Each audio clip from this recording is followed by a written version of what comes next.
కరుణ ఉండుద్ది. అరే ఇవన్నీ వద్దురా, పుచ్చకాయలు ఉన్నాయి కోసిస్తావు. సాంబశివరావు అంకుల్కి దగ్గరికి వెళ్ళు.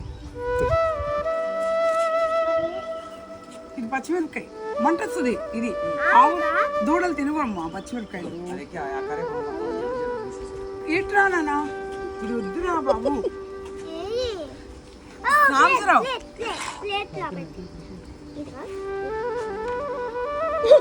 వంకాయలండి ప్లేట్లో పెట్టి కట్టకూడదు. దూడ ప్లేట్లో వంకాయలు అంటే కొంచెం కోసి పోయాక దానికి ఆవులకు పెడతాడంటే దూడలకి. అవి తినవు నాన్న, వాటికి అడ్డం పడిపోతాయి. ప్లేట్లో పెట్టి సర్వ్ చేస్తున్నాను. ప్లేట్లో పెడతాడంట.